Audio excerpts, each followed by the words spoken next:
Hi everyone. So last time मैंने बात की थी कि मैं यूट्यूब इस चैनल पे क्या डालने वाली हूँ, एंड आज मैं बताने वाली हूँ कि मैं क्यों डालने वाली हूँ, मैंने क्यों ये चैनल स्टार्ट किया। बिकॉज़ सी बचपन से मैंने बहुत सारे स्टेट्स घूमे इंडिया के, बिकॉज ऑफ द पोस्टिंग्स। मेरे फादर डिफेंस में थे, एयरफोर्स में, एंड उसकी वजह से हम लोगों की पोस्टिंग इंडिया के हर एक स्टेट में होती थी जहाँ जहाँ यूनिट्स हैं एयरफोर्स के। एंड इसकी वजह से हम लोगों ने बहुत सारे स्टेट्स देखे, बहुत सारी सिटीज़ देखी, वहाँ का कल्चर देखा, वहाँ पे रहे।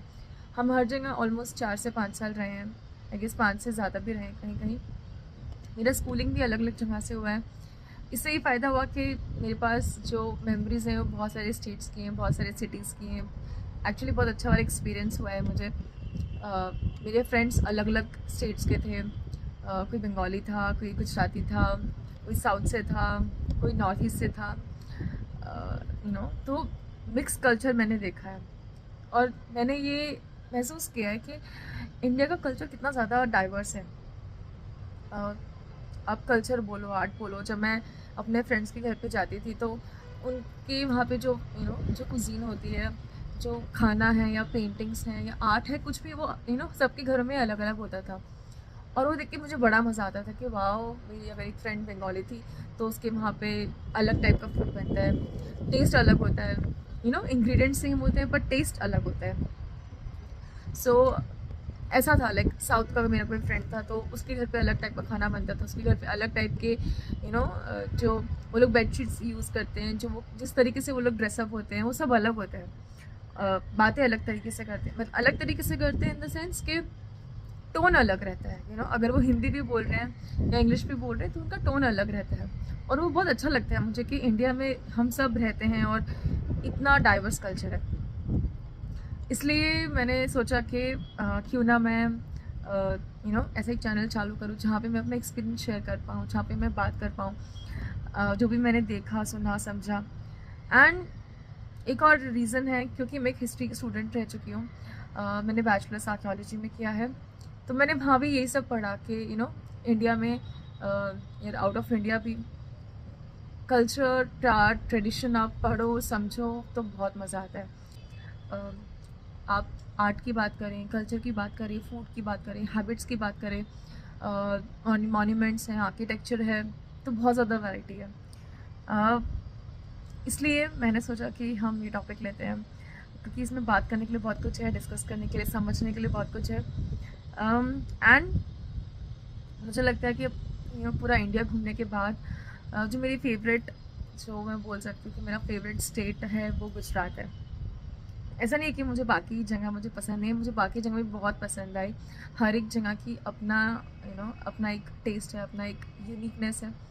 बट मुझे गुजरात बहुत पसंद है। गुजरात की सारी सिटीज़ देख लो, जो एक्सेप्टेंस है यहाँ पे लैंग्वेज को लेके, या फिर फूड को लेके, या फिर यहाँ पे जो फेस्टिवल्स जिस तरीके से गुजराती सेलिब्रेट करते हैं, वो देखने वाली चीज़ है, वो फील करने वाली चीज़ है। मैं सिर्फ बोलूँ और आप समझ जाएं इतना काफ़ी नहीं होगा। तो साल भर यहाँ पे फेस्टिवल सेलिब्रेट होते हैं, बट नवरात्रि के टाइम पे लोग मैडनेस है, क्रेज़ी है। या फिर उत्तरायण के टाइम पे, रिसेंटली उत्तरायण सेलिब्रेट की है अभी 14 जनवरी को, और पूरे आसमान में आप कलरफुल काइट्स देख सकते हैं। शाम को सनसेट के टाइम पे अराउंड 5-6 लाइट्स होते हैं हर जगह पे। सब लोग घरों के बाहर होते हैं, अपने टेरेस पे, सड़कों पे, मार्केट्स में खचाखच भरा होता है मार्केट, और लोग बहुत क्रेजी हैं। जिस खुशी से वो लोग सेलिब्रेट करते हैं फेस्टिवल्स को, गुजरातीज़, और जिस तरीके से वो लोग, अगर बाहर के भी, जैसे मैं गुजराती नहीं हूँ, बट जो लोग बाहर से भी आते हैं, बाहर के स्टेट से, जो उनका एक्सेप्टेंस लेवल है वो अल्टीमेट है। मतलब अगर आप बाहर से आ रहे हो और आप गुजराती नहीं जानते हो, आप हिंदी या फिर कोई और लैंग्वेज में बात कर रहे हो, तो वो कभी फोर्स नहीं करेंगे आपको कि आप ये लैंग्वेज में ही बात करें या फिर आप यही इस तरीके से बिहेव करें। वो एकदम ऐसे घुल मिल जाते हैं आपके साथ। बहुत अपनापन फील होता है। फिर यहाँ की फ़ूड की बात करें तो इतनी वैरायटी है, और मोस्ट ऑफ द आइटम्स जो हैं वो बेसन से बने होते हैं, जो कि बहुत हेल्दी है। गुजरात में पर्टिकुलरली सूरत की बात करूँ तो यहाँ पे जो वैरायटी है खाने की वो नेक्स्ट लेवल है। आपको सूरत आना चाहिए स्पेशली फूड के लिए, क्योंकि सूरत में बहुत ज़्यादा वैरायटी है फूड आइटम्स की। एंड अगर मैं गुजरात का ओवरव्यू दूँ आपको, तो गुजरात की जो कल्चरल लाइफ है ना वो कृष्णा के अराउंड रिवॉल्व करती है।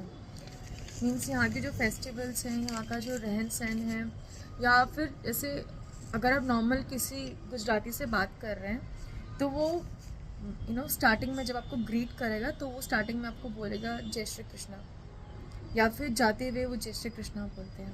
This is like way of starting any conversation when you meet someone, when you greet someone. So यहाँ की जो लाइफ है, यहाँ के जो फेस्टिवल्स हैं, यहाँ का जो रहन सहन है वो कृष्णा के अराउंड रिवॉल्व करता है। कृष्णा जो विष्णु भगवान है उनका ही इनकारनेशन थे।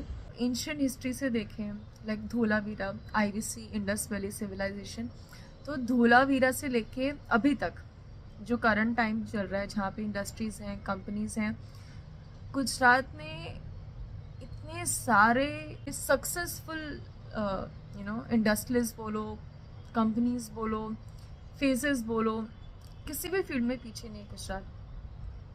अगर मैं अभी करंट टाइम की बात करूं, जैसे तो रिलायंस ग्रुप है, सन फार्मा है, टोरेंट है, आदित्य बिरला है, गौतम अडानी है। अगर हम साइंटिस्ट की बात करें, जैसे scientist and industrialist as well, doctor Vikram Sarabhai, जो फेमस फेसेस हैं, जो देश को जिन लोगों ने देश को बहुत ज़्यादा कंट्रीब्यूशन दिया है हमारे इंडिया के प्रोग्रेस के लिए, डेवलपमेंट के लिए। तो ये सारे फेसेस हैं जिन्होंने लोगों को जॉब दिए हैं, लोगों को काम दिया है, देश को एक्चुअली एक अलग लेवल पे लेके गए हैं। ये तो मैंने कुछ नाम बताए हैं, इसके अलावा बहुत सारे लोग हैं जो गुजरात से जिनका बिलोंगिंग गुजरात से है। फिर अगर हम आर्ट एंड क्राफ्ट में जाएँ तो टेक्सटाइल्स जो हैं, सूरत में अगर देखें तो यहाँ पे डायमंड कटिंग बहुत फेमस है, टेक्सटाइल्स बहुत फेमस है। और आपको पता नहीं होगा, आई डोंट नो अगर आपने कहीं पढ़ा है, सूरत को हम पर्ल ऑफ द वेस्ट भी बोलते थे, क्योंकि सूरत जो था वो ट्रेड हब था, है आज भी है, पर आज बहुत जगह से बहुत प्लेसेस से ट्रेड होता है। बट सूरत जो था वो ट्रेड हब था। लाइक यहाँ से स्पाइसेस का, टेक्सटाइल्स का, कॉटन सिल्क का ट्रेड होता था विद पर्शिया, जिसको आज का ईरान बोल सकते हैं, then Arabian peninsula and European countries के साथ, इन सब के साथ सूरत ट्रेड करता था। और फिर यहीं पे गुजरात में है Lothal port, one of the earliest port जहाँ पे ट्रेड स्टार्ट हुआ। पर्ल्स जो होते हैं ना, जो प्रीशियस पर्ल्स या प्रीशियस स्टोन्स बोल सकते हैं, उनका भी ट्रेड होता था यहाँ से। एंड जैसे बांधनी, अगर हम टेक्सटाइल्स में और जाएँ तो बांधनी है, पटोला सिल्क है, and then ajrak work, Kutchi print, ये सारा, ये जो भी टेक्सटाइल्स में जाएँ, हम आर्ट में जाएँ या हम आर्किटेक्चर में जाएँ, लाइक स्टेपल, सबसे ज़्यादा स्टेपल्स हैं यहाँ पे, sun temple, Modhera sun temple, और पता नहीं, मतलब अगर मैं बोलने जाऊँ तो इतना सब कुछ है गिनाने के लिए कि सब कुछ गुजरात में है।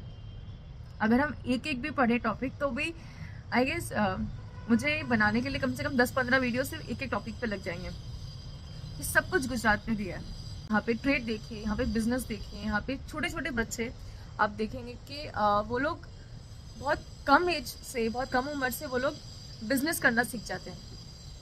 यहाँ पे वो टाइप का एटमॉस्फेयर है, वो हवा है। ऐसा बोलते हैं ना कि जैसी हवा है लोग वैसे ही बिहेव करना चालू कर देते हैं, सेम ऐसा है कि यहाँ पे जो लोग हैं वो बहुत प्रोग्रेसिव हैं, बहुत एक्सेप्टेबल हैं, क्योंकि बहुत जल्दी यहाँ पे ट्रेड आ गया था। और जब हम किसी के साथ ट्रेड करते हैं तो हमें सामने वाले की भी मेंटालिटी समझनी पड़ती है ना, सामने वाला क्या सोच रहा है, कैसे सोच रहा है। इसलिए ये this is one of the reason कि यहाँ पे जो एक्सेप्टेंस है सामने वाले को लेके वो बहुत ज़्यादा है। इसलिए गुजरात बहुत शांत स्टेट भी है, और भी बहुत सारी चीज़ें गुजरात के बारे में जो आई गेस एक वीडियो में कवर करना बहुत मुश्किल। बट आई कंक्लूड इज़, अगर आपको गुजरात को और समझना है, इस वाइब्रेंट गुजरात को, please do visit. Please Navratri के टाइम पे आइए, या फिर मैं जैसा कि मैंने कहा कि आप उत्तरायण के टाइम पे आइए, आप बहुत एंजॉय करने वाले हैं। और आर्ट को फील कीजिए, हिस्ट्री को समझिए, लेट्स एक्सप्लोर मोर। टाटा।